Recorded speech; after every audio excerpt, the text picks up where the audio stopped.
What are the Knicks doing? Not even James Dolan knows. It's a secret to all of us, and it's a secret to him. Firing Tom Thibodeau about a week ago and now being denied by other NBA teams access to their head coaches. Just when you think you're close as a franchise in the Eastern Conference Finals, potentially getting to the NBA Finals first time in quarter of a century, you create your own offseason mess. It's Onorato and Miller. It's Chris. It's Ash. We'll get into that on the show. We're talking with country music star Rodney Atkins ahead of a concert in the Catskills. You want tickets to that really cool concert? We talked with Kylie Morgan last week. Concert in the Catskills.com. Easiest way to get tickets. Aaron Judge back on the uptick, and the Mets are dangerously close to having baseball's best record live outside on a Wednesday night. Hello, summer. Thank you. You're watching Onorato and Miller.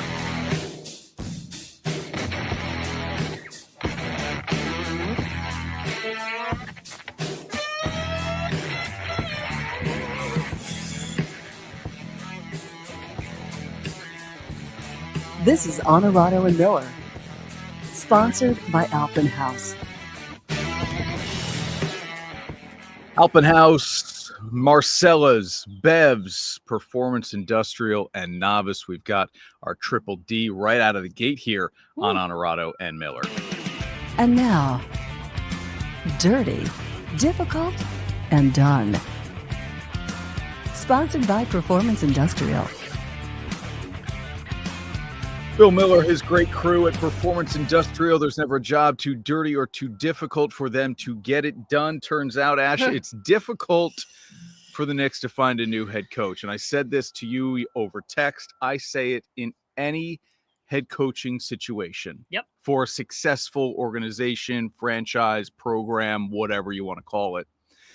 If you're going to fire your head coach after you're winning a lot of games, maybe not championships, but a lot of games, you better already have a commitment from that next person. You better know exactly what you're going to do. And I've said it with, like, I don't know why this one sticks out, but it's like, you know, Notre Dame with Brian Kelly, now LSU with Brian. Like, who are you going to get who's better? Notre Dame didn't know Marcus Freeman was going to be better. Brian Kelly left on his own. If you're going to fire a successful coach, you better know for sure what you're doing next. And now we've just got an embarrassment here for the New York Knicks, being denied by other NBA franchises even permission to talk with their head coaches. Right, like, Jay Wright, who hasn't been coaching in a few years, is like, I'm good, thanks. I mean, that one, okay, fine. But they literally, like, their play was to fire their head coach and go after every other good team's head coach in the NBA. Like, that's not going to work. Who's going to give you permission? Okay, I understand the Jason Kidd thing. Maybe you think, okay, they're not that great, but they've kind of deconstructed their team a little bit. Maybe they would give them a chance to talk to us. But, like, Minnesota, Chris Finch, they just got as far as you did. You think they're going to get, like, these teams like their head coaches. Yeah. They're winning games, and they want to retain their head coaches. Yeah, Dallas, Houston's Ime Udoka as well, not given permission. And these are teams on the rise, right? Minnesota has one of the best young superstars in basketball in Anthony Edwards. The Rockets just made the postseason for the first time in a handful of years. They have young stars and could be in the market for a guy like Kevin Durant or Giannis Antetokounmpo this offseason. You're not going to fire your head coach unless that superstar coming in says, hey, I'd rather play for so-and-so. And Dallas, I think, is in a great position to win significant games next year. Healthy with the number one pick in Cooper Flagg. Why would, as an organization, why would you reboot the thing with your head coach if you like Jason Kidd? So this just screams James Dolan and not understanding exactly what he should be doing here. It screams incompetence at the highest level. Yep. And it just, it's like egg on your face. Like, it is so funny because it's like classic Knicks. You've gotten all the way to the Eastern Conference Finals. You fire your head coach, who has done great things for this franchise, and yet you look like total idiots because you clearly didn't have a plan, and whatever you thought was your plan is not working, and it's not working in a big way. Yeah, and I'm not even going to defend like Tom Thibodeau's the guy to win you a championship. I always just say, okay, I'll back off. If you're going to fire your head coach who has won a lot of games for you, who are you getting? Mm-hmm. And right now the Knicks do not have an answer to that. Our dirty difficult done here on Onorato and Miller. Difficult for the Knicks to find a head coach. Yeah, crazy. I heard the name, Michael Malone. Yep. Which I like. That's another guy who I think got a raw deal in Denver when he got fired. Do you give him a shot? He's clearly been a very successful coach. I don't know. And I think guys like to play for him. Is he better than Tom Thibodeau? No, but he's at least decent. He won a championship in Denver. Yeah, he's decent. But the Knicks don't have a guy like Nikola Jokic. Yeah, I get it. I wouldn't have fired Thibs in the first place. I texted you as soon as it happened. Yep. I was like, this one's a head scratcher to me. I don't quite understand. But at least Malone has like you said, he's won a title. Mm-hmm. He's been at the top the last 6 seasons because of a guy like Jokic. But the other guys, like, you're just chasing guys who are on the rise. And pull a good college coach, pull an assistant from somewhere. But it's just like, hey, can we talk to your head coach? No. How about this one? No, not that one either. Yeah. Yeah, Nick St. Jason Kidd's out there. He's not, though. And access denied. And look, the Mavericks have said no. That doesn't mean the Mavericks would say no to a trade. The last time Kidd changed teams, well, not really, because he went from Milwaukee to Dallas. But when he went from Brooklyn to Milwaukee, it was a trade. Bucks gave up a second-round pick to the Nets. So these teams, I guess, Ash, may be willing to part with their head coach, mm-hmm. but not for nothing, mm-hmm. right? We're not just going to let you call him, fly him to New York, wine and dine him, and before we know, he wants out of his contract, and now he's a Knicks head coach. And Nick, I don't disagree, man. I think he would be a good option here. Mm-hmm. If I'm Dallas, unless you're going to give me a first-round pick, I'm not even I'm not allowing you to talk with my guy. Jason Kidd is the head coach in Dallas, mm-hmm. a team that I think has a bright near future. Not just long-term future. You know what? Why don't they just wait until the next 2 teams finish their season and try both those guys? Like, hey, can we talk to Rick Carlisle? Yeah. Nope. Yeah. Okay. Yeah. And I heard, Missoula's name, Boston's head coach, being thrown around. And I was like, they want to fire him in Boston with the way he handled that series against the Knicks, right? Like, oh man, I don't know. Carol says, good to see you both. Nice weather. Yeah. We have a nice new deck set up. Yeah. I had to convince Chris. I didn't take much convincing. Said, what do you think about doing the pod outside tonight? Yeah. And he was like, sure. Yeah. I mean, I guess we could do it outside every night that it's possible. Well, or every week that it's possible. It hasn't been possible at all. Correct. Because it's Brutal. Been pouring water from the sky every day. I don't think this will happen. No. Carlisle is a New York mm-hmm. guy. I mean, maybe far if he wins a title. Away from New York City, so I don't know that he's a New York City guy. Yeah. Born in the North Country. But, maybe you win a title with the Pacers and you think, okay, my next challenge. Yeah, right. What's my next challenge? Correct. Because he feels like that kind of guy a little bit. Yeah. Jeff wants to know who'd we bribe to make it stop raining. The entire first warning weather team. Yeah. Kayano wasn't enough. We needed every single one of them. Brian away for 2 weeks. Brian was man. on the West Coast, I'm pretty sure. Nice. I saw a little bit of social media action. I think he was on the West Coast somewhere. Again, like Jay Wright, he was a no. Patino. I mean, Jay Wright has said no. Nick says, how about Patino? Patino has said amazing. no. Yeah. Patino has said no. Phil, we'll see you next Wednesday night. So we're live on a Wednesday night here on Onorato and Miller. We'll be at Catholic Charities Gala for Good next Wednesday night. Looking forward to that in a new space for them, which will be kind of cool to see as well. The school you went through with North Colony, remember? Siena? Nope. You did a tour. Oh, yeah. St. Joe's. There the you old go. St. Joe's. Yeah. Not a school. Oh. Provincial house. Right. Provincial house. Right. I was like, the school. Yeah. Oh, yeah. I remember.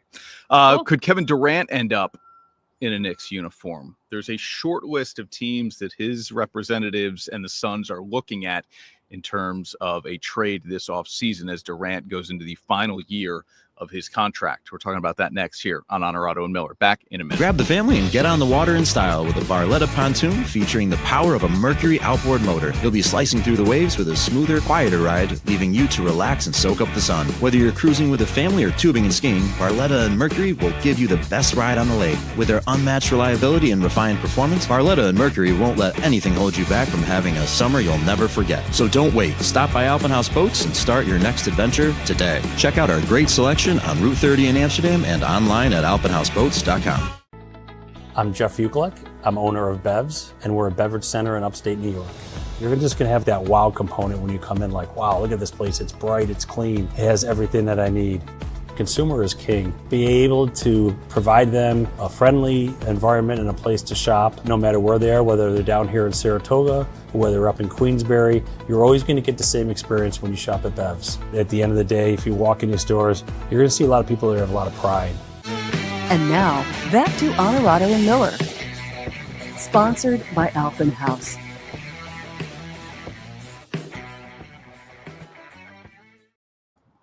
Back on Onorato and Miller here outside live on a Wednesday night, which is lovely to celebrate.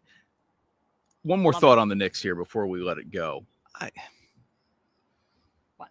Really? I mean, I don't know. In trouble? Knicks are in trouble next year? I think there's still a ton of potential there for the Knicks. They have a clear star in Jalen Brunson. I stopped short of using a term like superstar unless I'm talking about a top 3 player or top 5 player in the league, right? Quinn Snyder, denied permission as well. And he was a name that just popped up recently. Look, current NBA teams clearly are not willing to help the New York Knicks. And is there ownership strife with a guy like James Dolan where other owners in the league are like, hey man, just I'm not helping you. How about Kevin Durant? Can Kevin Durant help them? Here's the short list of teams his representatives and the Suns are looking at as trade options this offseason. He was very close to being traded at the deadline last year. Durant decided, I don't want to go back to Golden State. And then some other talks kind of broke down as the deadline approached. But the Knicks were involved in that at the time. The Rockets as well. And now you throw in Spurs, Heat, Timberwolves. What's the best fit for Durant? What makes the most sense for Durant, teams on this list? Boy, I mean, if you just talk about purely teaming him up with like other stars, it's hard. He's too similar. Now, keep in mind, you would have to trade some assets away in order to make this happen. Like, I don't know that the Knicks can make this work. No, certainly you're not going to trade Victor Wembanyama and you're not trading Anthony Edwards. So teaming him up with a guy like Wemby, I think their game is way too similar, but it would be fun. And teaming him up with a guy like Anthony Edwards would be pretty ridiculous. He makes sense for the Knicks if you don't have to sell the farm to get him. Like, obviously the guy you're keeping is Brunson, but you want to keep Towns, but I don't know that you can. I don't think the Knicks have enough, and they don't have a lot of draft capital to trade. So you can be trading players, and they don't have players it can't be Brunson and Durant, and that's it. That's it. 5 first-round picks traded for Mikal Bridges. There's just not enough draft capital. I mean, you're trading Bridges, like you're trading Towns, you're trading everyone else on the team. Does that make you better? I don't think so. I don't think so. I don't think we were already complaining about the lack of depth, and now we're going to trade starting 5 players for one guy. As great as Durant is, he'll turn 37 in September. I just don't think the timeline is right. The Rockets finished second in the West. To me, Houston makes the most sense. Durant could help this team immediately. But they're going to have the same thing. You're going to have to trade some people. And or they're some mostly draft capital. young guys. Like, I think they could really benefit from a Kevin Durant's experience, in quotation marks, leadership, because I don't think he's a good leader. I don't think so either. But I think immediately he would help Houston. I love the idea of him in San Antonio with Wemby and De'Aaron Fox. If you can keep Steph Castle as well, like you just trade some picks and some more role player type guys. Maybe a third team has to get involved, right, to make this happen and work and fit. And in Miami, you would have him with Tyler Hero and Bam Adebayo. You certainly wouldn't trade one of those guys. You'd slide him in with those 3. That would be really intriguing in an Eastern Conference that a lot of people view as down next year, especially with Jason It's up for Tatum grabs. likely out Yep. for the season. And Minnesota obviously is back-to-back Western Conference Finals appearances. And Durant is still a really good player. I mean, look at the numbers here. And I did think that. Like, I looked at those before we came on, and I thought 26 and a half a game. Like, there are people who would kill for that. That stat line's incredible.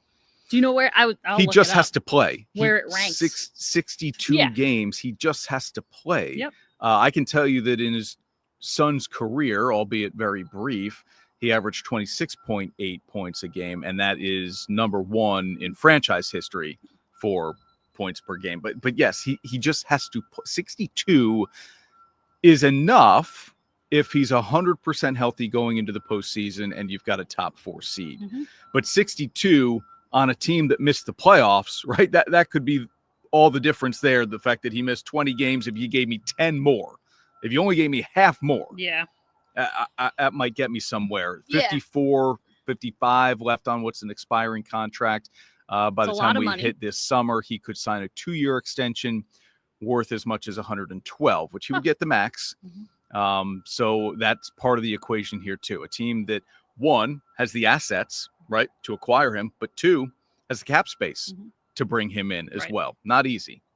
Yeah, I just think a guy like Devin Booker is probably as good as you're going to find on most other teams to be like your 1-2, and they couldn't even make the playoffs. And I know they were injured, but it's still, they needed to be better. Yeah, so I think there's something. I think there's something there. It really has, aside from playing with Steph Curry, it really hasn't worked out. And a lot of people have won with Steph Curry. And as great as Kevin Durant is, that is how I will remember him if he doesn't win another championship or make another deep run. I will say great player, incredible scorer at all 3 levels. For a time, we never saw anything like him. Like you said, at Wemby's game is kind of similar, and he's 4 inches taller. But Durant, as a 7-footer, essentially, we never saw anything like this guy before. But I will always think, didn't win anywhere other than with Steph Curry. Golden State, Yep. Enough said. All right, let's take another break here on Onorato and Miller. When we come back, Aaron Rodgers is officially a Pittsburgh Steeler. He's officially married. He's at minicamp and apparently married. I say apparently because sometimes we have to pause before believing things that come out of his mouth. We're back on Onorato and Miller in 45. At Marcella's Appliance Center, our commitment is to you, providing essential appliances that families depend on for cooking, refrigeration, cleaning, and sanitation, plus appliance repair. You can have peace of mind that Marcella's is here for you today and every day, like we have been since 1957, helping you make the right choice with trusted brands like Whirlpool, Maytag, KitchenAid, and many more. Shop Marcella's Appliance Center in-store, online, or by phone. We're here for you. The great thing about novices, no matter who you are, they're going to put all the detail in the world into your brand. I feel like they have been a big part of my success, making me feel comfortable. This is Harrison Butker, Super Bowl champion kicker for the Kansas City Chiefs. Claim your crown. And now, back to Onorato and Miller. Sponsored by Alphen House.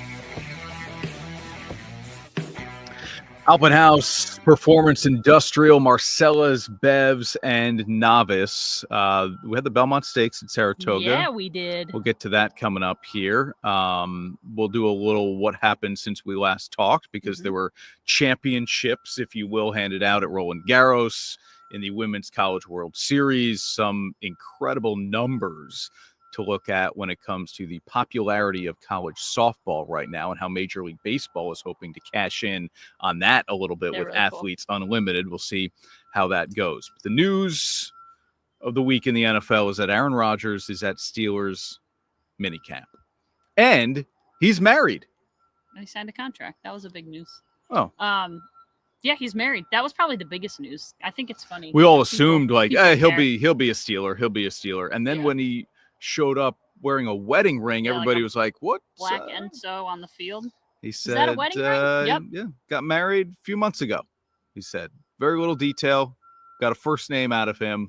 And I haven't done any more looking or digging to learn anything more. I'm really not that interested, to be honest with you. I'm more interested in whether or not this team can compete in a very competitive AFC North division now that Aaron Rodgers is there.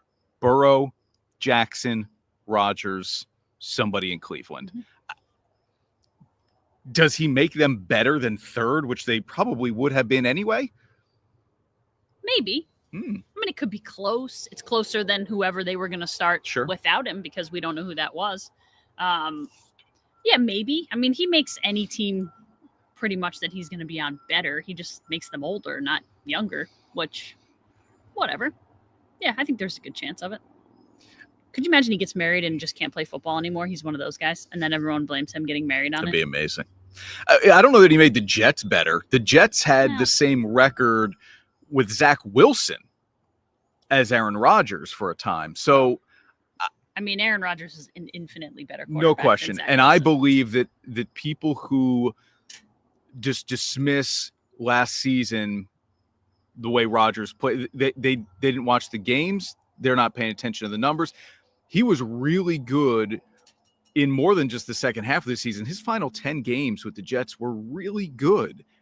It's a dysfunctional franchise. This is a successful franchise. And so I believe that if Rodgers simply gets better this year, another year, if you will, off the Achilles injury, like he's not the same mobile guy, but he looked very different in the final 10 games of the season with the Jets than the first 7. And I just believe, I really do, that is a product of him coming back from a difficult injury for a 25-year-old, let alone a 41-year-old. I don't think Pittsburgh can finish ahead of the likes of Baltimore and Cincinnati, but the Bengals have their own kind of interesting issues that we'll get to here in a second. I also think, you said, he got so much better, but that was basically one full year of playing with a team. Now he has brand new teammates. Like, I think there's more to that than people think. Like, just the injury? He has, other than DK Metcalf, who is he throwing to? I like Pat Freiermuth. Yeah, I get it. But he's thrown to 2 tight ends. And I know historically he has had success with tight ends. Well, he's had some good Metcalf ones. is a stud receiver. I get it. Yeah. Okay. But that's it. Yeah. They're going to run the ball, right? Arthur Smith runs the football. Yep. It's what he did in Tennessee as an offensive coordinator. And then in Atlanta, it didn't work out with him. But he's going to want to run the football. And Rodgers will kind of be not the secondary option, but a guy who will open up the run game because he's such a threat as a passer. I agree that when they traded George Pickens. Thank you. I thought, whoa, okay, maybe Rodgers isn't going to Pittsburgh. Yeah, because why would you? When you start looking like that, like, okay, well, they're clearly selling essentially before the season starts. And then but if Pickens was more of a problem than he was worth, okay, well, look. We know how much of a problem Aaron Rodgers is. And that was it too. We know Rodgers is coming, can't have 2 problems on offense. I don't know if these 2 are going to mesh. Anyway, if nothing else, it makes the season for Pittsburgh incredibly interesting. Very. People will care about them. And how about this, right? The opener at the Jets. I mean, does it get any better? And Pittsburgh, I believe, will host Green Bay, not the other way. I don't think they're going to Lambeau. I believe they host the Packers. So that's fun as well. So you want to go? The Jets to open, and then Green Bay, I think, week 8. I know you still want to go to Lambeau, but Pittsburgh's close. That'll be fun. Yeah, is it that close? Go cheer for it's like 5-6 hours. I know. Go cheer for the Pack against Green Bay or against Pittsburgh and Rodgers. That'd be fun. Team in that division, Cincinnati. They've got Trey Hendrickson holding out, going into the last year of his contract. And a lot of holdouts. The disaster, Shamar Stewart, first-round pick, and hasn't signed his contract yet because there is language in there he and his team are unhappy with that apparently is very different than any other first-round pick in Cincinnati Bengals history, like not including all guarantees. And Stewart was viewed as a raw talent. So project? Maybe. And so maybe Cincinnati is trying to protect itself from a guy who, after 3 years, they might feel is a flop. Well, then don't draft him. Yeah. Right? Like, why would you spend a first-round pick on a guy you don't have faith in becoming a really, really good player for you down the road? Right. So now you've got one of the top pass rushers in the entire league holding out. and a guy who could be learning from Trey Hendrickson just standing there while they're doing drills. He's there. He's wearing a jersey, but he's not taking part in any of the drills. Tough. This, again, as it screamed James Dolan to start the show, this screams Cincinnati Bengals. Tough. Yeah. One thought here from our buddy Matt about Amari Cooper to the Steelers. Maybe. Yeah. I mean, I'd take him if I were Rodgers. He's Sure. and there are other guys out there even who are kind of up there, if you will, in age for a wide receiver, who could, Matt, sign on. Yeah, You go out there great and point, man. catch the ball. Like, I mean, it's crazy, and I know he wasn't but like guy like DeAndre Hopkins, guys like Sammy Watkins later in their like, they were good enough to be second and third receivers, Yep. and you trust them. Yep. You trust them to go out there and catch the ball, And and that's a that's- difference between a young second and third receiver and a veteran. A great word to use when you talk about Aaron Rodgers. He always talked about the guys he trusted, Yep. and they Well, were like he brought 'em all Lazard with and him. Cobb Yeah, and Devontae and He guys brought them he all with him. trusted.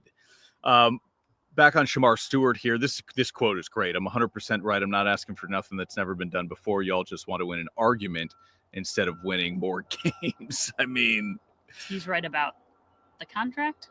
yeah, Or about he's right about like he's physically right. No. He's right about right. He says I'm not asking for nothing that's never been done before. He just wants the standard first round pick Okay. contract. Well, Basically, it's then hold out. all Good for laid him. out for Cincinnati. Like every pick is kind of slotted to receive a certain amount of money and guaranteed money. He just is saying, hey, I want what everybody else has kind of gotten. Right. You said a lot of guys holding Don't out blame him. or not exactly participating in practice. Maybe they're holding in. Hendrickson is not there. And these are all absences. TJ Watt, Terry McLaurin, Jonnu Smith, who was Trade talked about rumor. maybe being traded to Pittsburgh from Miami. Watt will get his new contract. Mhm. No doubt. Maybe McLaurin gets something new worked out He as probably well with Washington. I don't know that anything gets worked out between Cincinnati and Hendrickson, though. Yeah, maybe not. I mean, they could use him. That defense was Sure, terrible last after- year, and they had him. And they lost.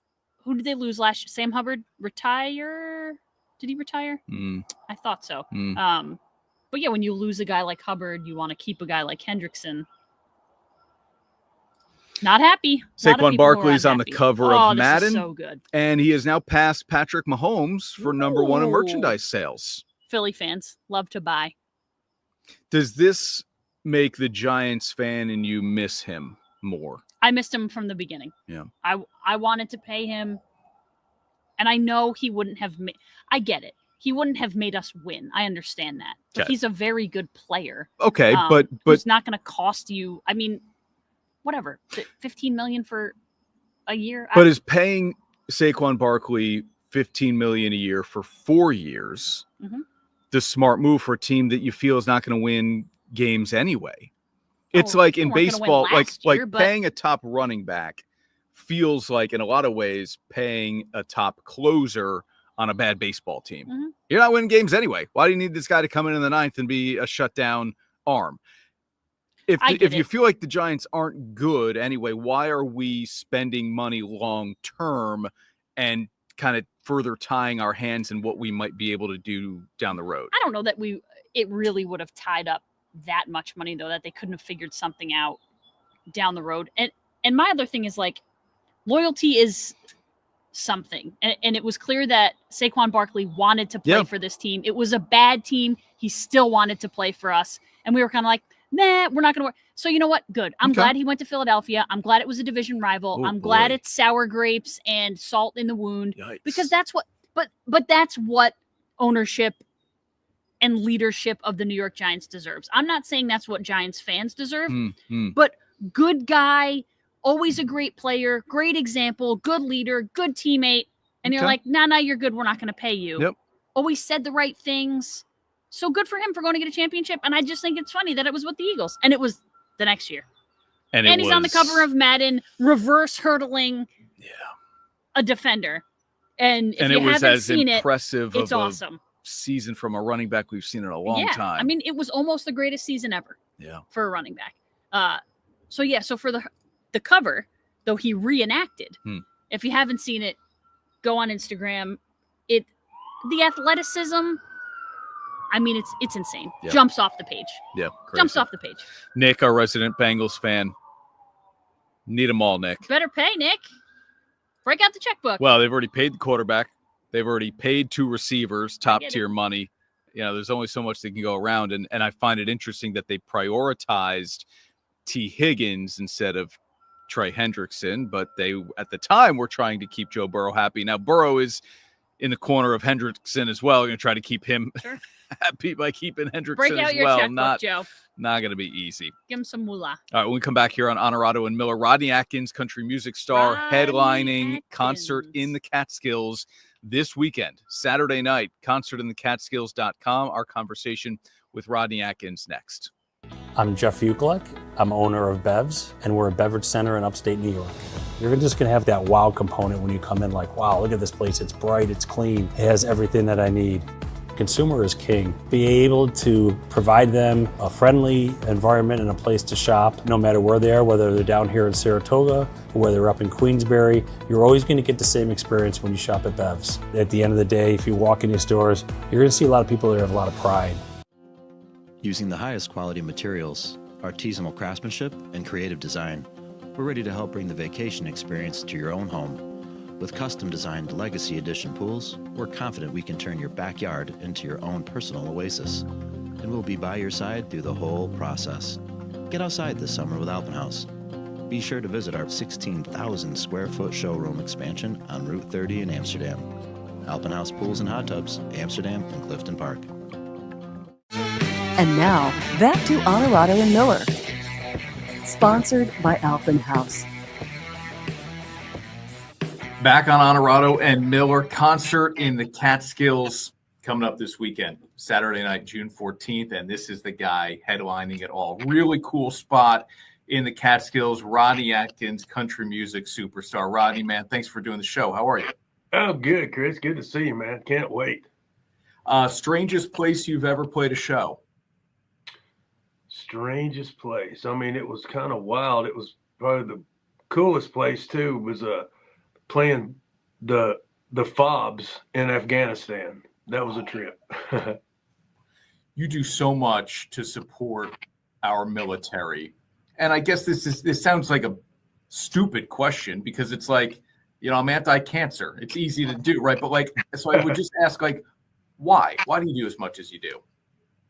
Oh, man.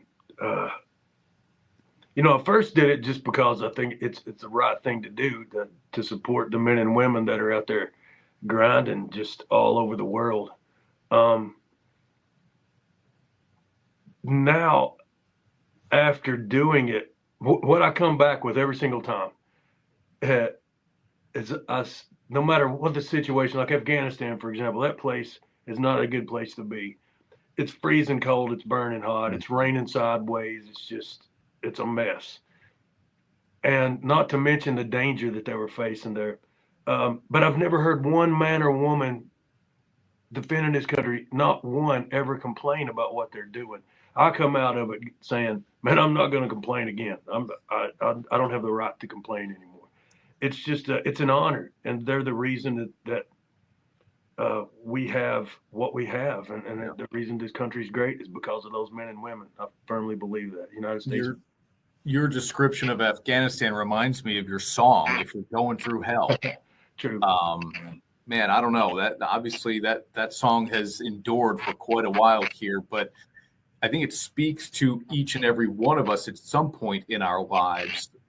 What's some of the feedback you've gotten on your music, Rodney, as people are able to relate to so many of them? You sing about being a father. You now have video of you and your son singing together, you and your wife. You have so many relatable elements in your music. Well, thank you. That's the goal. You want songs that are relevant and relatable. I think that's the goal. And years ago when those songs were new, and that's what I wanted to kind of stake my career on.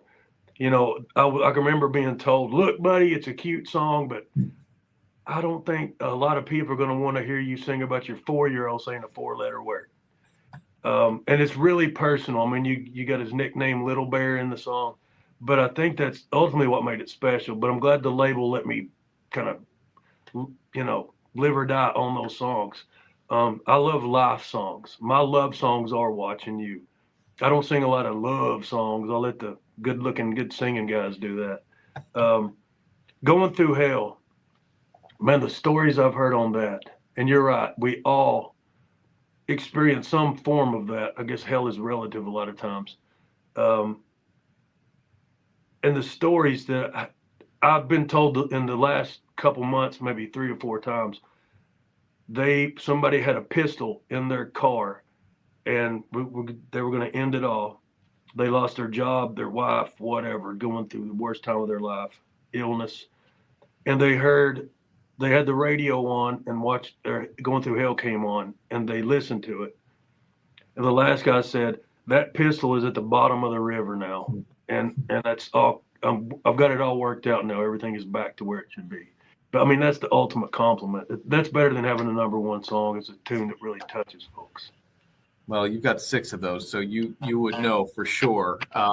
Again, Concert in the Catskills, and it's easy to get tickets. That's the website, concertinthecatskills.com, Saturday, June 14th, on a really cool outdoor venue, man. We've had weather that people would describe as hell, rain every single weekend. I'm hoping you guys get some dry weather down there. The songs, you guys know them. We talked about If You're Going Through Hell, Farmer's Daughter. These are my people speaks to me every time I hear it, man. What was the inspiration behind that? I just love the song, man. It's just a picture of how I grew up.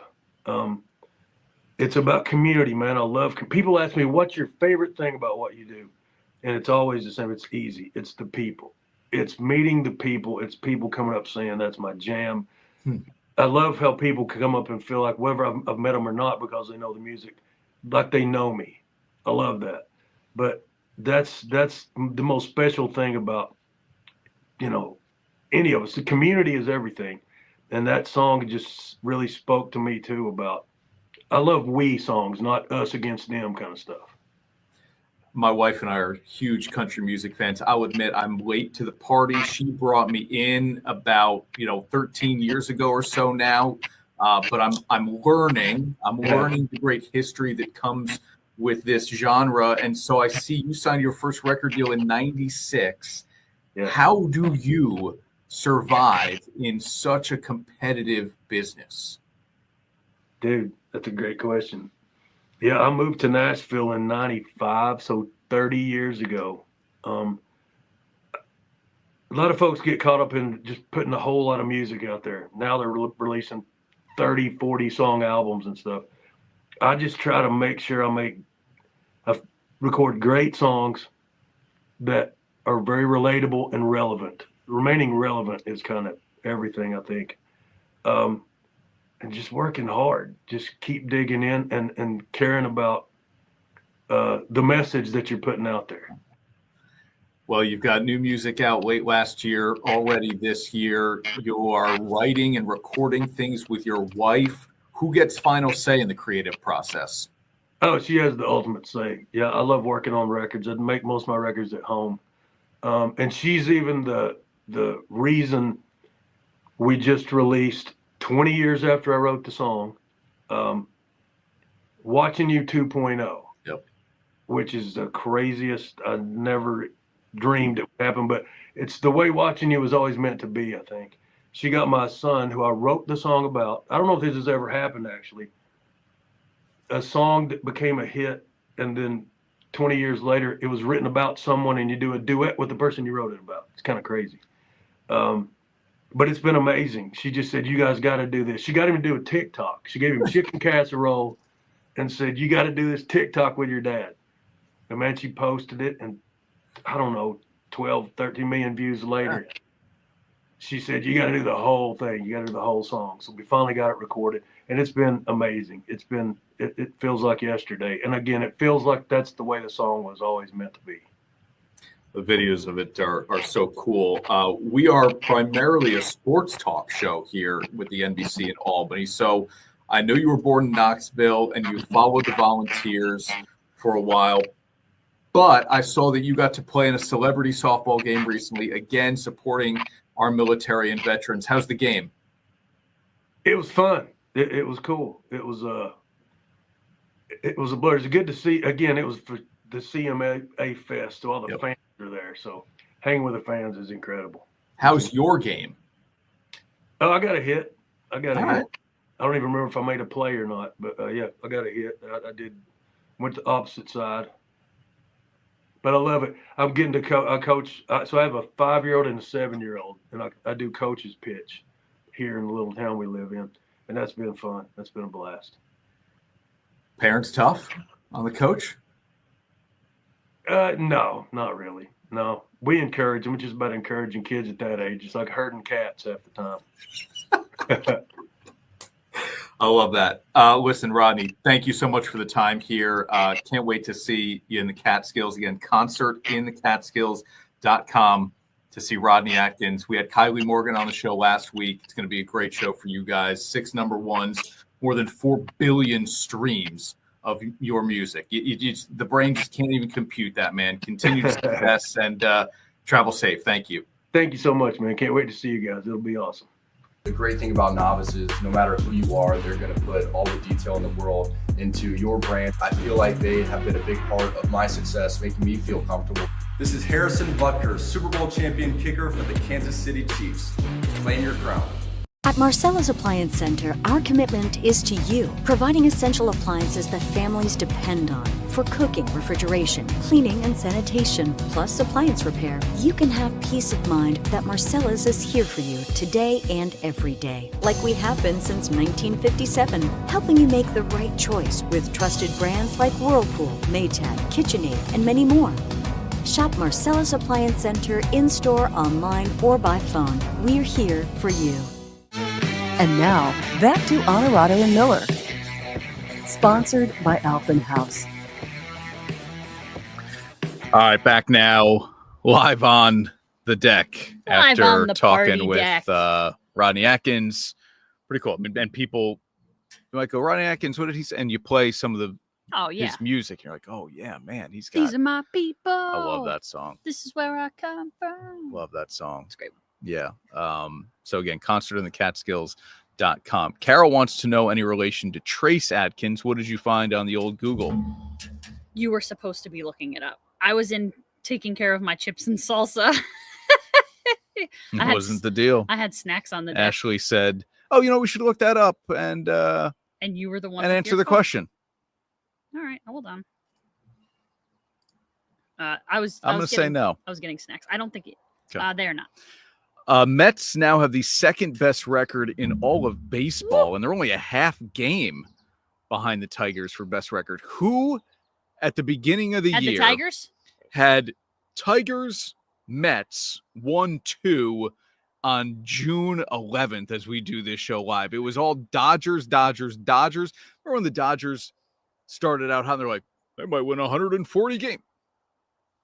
Well, that's crazy. Now we've got Detroit and New York 1-2 in baseball. The Yankees are also part of the 40-win club, but there aren't that many of those teams this year so far. And New York's been impressive. The pitching staff from starter to middle relief to closer. You've been most impressed with.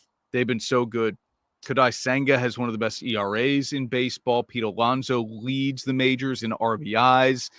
Lindor is such a great spark plug for them. They're solid. Mm-hmm. And so as I sing praises here and you didn't of the even Mets, talk about Soto, which is amazing. Yeah, because he has struggled. He's coming on a little bit here. But it's crazy that you've gotten this far, and we're talking about them having the second best record in baseball, and Soto hasn't even been close mentioned. to his potential. Yeah, he is coming along here now, a little bit waking up.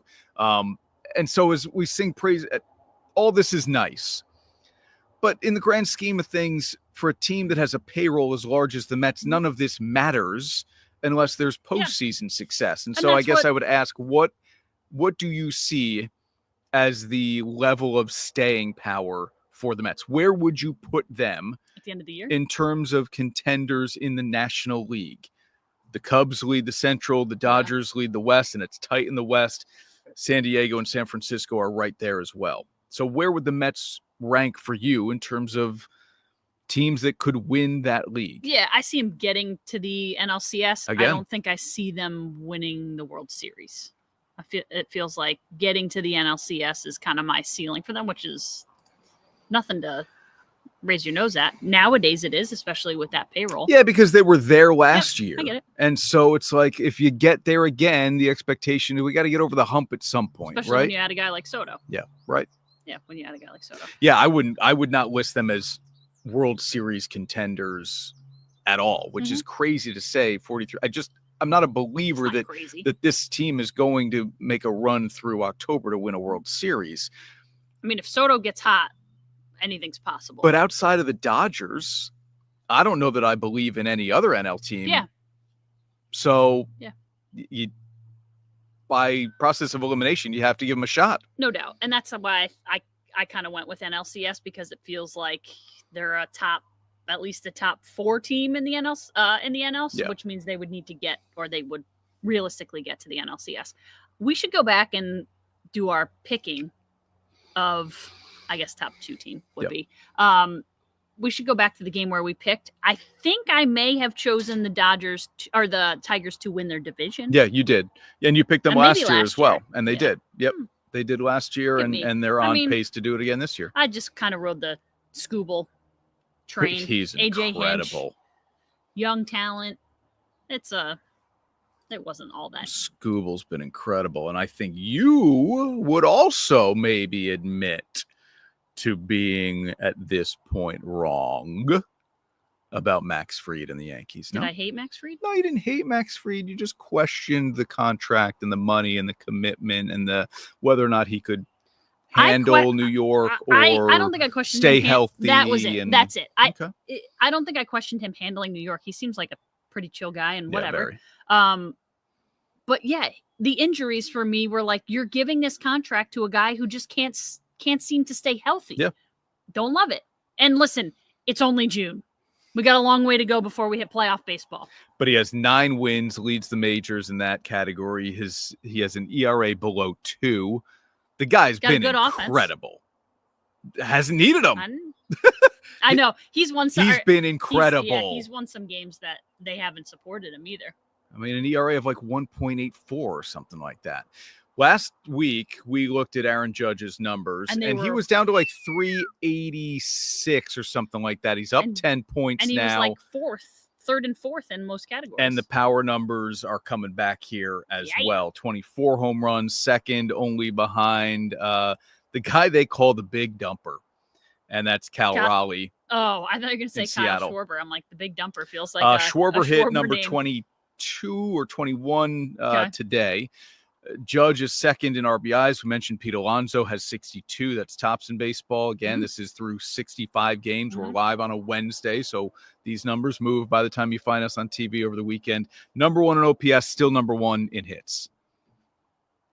Still got 100 games to go. I get it, but incredible. I don't remember the last person, and maybe it was like a Luis Arraez, probably was, to threaten 400 this deep into the season. Yeah. I'm going to guess it was a rise, but and that was pretty recent. Yeah. Yep. That was pretty recent. But a guy who slugs the way Judge does and threaten 400. He's not getting infield hits, right? He's not slapping singles the other way. This guy's hitting at 400 and how many feet? 69 feet in Kansas City. He almost hit it out of the ballpark yesterday. Tuesday. Incredible. Yeah. I mean, it was ridiculous. We saw him live. Yeah. On Friday night against the Red Sox. Yep. Did he have a decent? Everyone else kind of stole the show. There were home runs all over the place, not by him. I think he had a decent night. I don't really remember. But the next couple of nights, he hit bunches of home runs. And they lost. Yep. But then he hit a couple against the Royals. I know. I'm just saying. Yeah, I know. Yeah, he is the key to this game, and to this team. And you said Stanton is rehabbing currently. So played a double-A game yesterday or today, so Tuesday or Wednesday. Had 2 hits, 3 RBI in his first rehab start. And Boone said, they said, how long is he going to rehab? And he goes, I don't know, but it's not going to be that long. Yeah. As critical as I am of Giancarlo Stanton, he's a difference maker for this lineup. It lengthens the lineup. It adds a bat that pitchers fear, even if he's an all or nothing guy in a lot of ways. And yes. And that dude has shown in the postseason. postseason. He's the only reason they've gotten to where they've gotten, because Judge disappears. He crawls in a hole. Yeah. And Giancarlo Stanton puts the team on his back and just hits home run after home run. Yeah. So yeah, he's been unbelievable. Since we last talked. Coco Gauff, not you and I, and Carlos Alcaraz won at what is now just being referred to as Roland Garros, not the French Open. Okay. Good for Coco. Great for Coco. I mean, that Carlos win was... Both of these matches went the distance. Coco won in 3 sets, right? Alcaraz won in 5 sets after he lost the first 2 to Jannik Sinner. And, man, I just think all the time, like, if you're a player like Sinner or unlike Sinner, as good or you're gonna think about that for the rest of your life. Correct. I don't think you ever let that go, because he's not going to win 25 majors. He'll be a guy who wins 5. Yeah, if he wins 7, it's like I could have been at 10. How did I let that one go? Or maybe it changes the trajectory of his career in a way. Anyway, props to Alcaraz here because the resilience he showed, incredible. I was going to say, unfortunately for Sinner, he's playing with the next Rafael Nadal, Roger Federer, and a guy who's just going to continue to get better. Yeah. Like, when Carlos is on his game, he does things that, I mean, it's just silly. Like, it's like he's toying with people. He's down 2-0, and the shots that he's hitting, and when he chooses to, like, take speed off of a ball and drop shot, like, it's almost like he's laughing at you. Like, this is easy. He's incredible. Texas wins its first ever Women's College World Series, beating Texas Tech. So 2 kind of new, different teams on the big stage, Texas Tech is certainly new to the big stage. Okay. Texas has been there. Kat Osterman was all the rage back in the long time ago now, right? 2000s. Yeah. When I was in high school, college. So good for Texas, good for Texas Tech. It's not Oklahoma. And we wonder, it's been Oklahoma for the last 4 years. And we wonder in a lot of other sports, the way we are now with the NBA Finals, anybody care about Pacers Thunder? Anybody care about Texas Tech? This was not a regional championship by any means, where only the state of Texas was watching. The Women's College World Series set attendance and viewer records. Almost 120,000 fans over the course of 15 games. So my bad math here, like it was like about... It's a bucket list. Yeah. I think I saw the report that it was like almost 12,000 per game on average here. I don't know if that math works out. Yeah. And then the average viewership is a record as well. 1.3 million average. Look at the number for game 3 of that championship series, though. That series deciding game. And that was a Friday night. 2.4 million. Incredible. It was a Friday night. The sport is growing in popularity wildly, right? In comparison to women's basketball in a lot of ways, right? It is. But I don't know that it's growing faster than a sport like women's lacrosse. Like there are people who are not playing softball in the spring because they're playing lacrosse. Okay. And I think that's where, and like women's college lacrosse has never been more popular than it is now. But I don't think people are watching these it. numbers. I get it. They're not watching it in this way, but they're playing it. Okay. But that's, so different conversation. Yep. I mean, just from a popularity standpoint among fans. It's fun. It's a great sport. It's fun. It's fast. I mean, you wanted a reason to speed up baseball because this is what they're comparing it to. They're comparing it to softball, and it moves fast. They throw fast. You have no time to make any mistakes, which I love. There are a lot of home runs, but there aren't any more. And you said, maybe you should move the fences back. There are no more home runs in softball than baseball. Everything about it's great.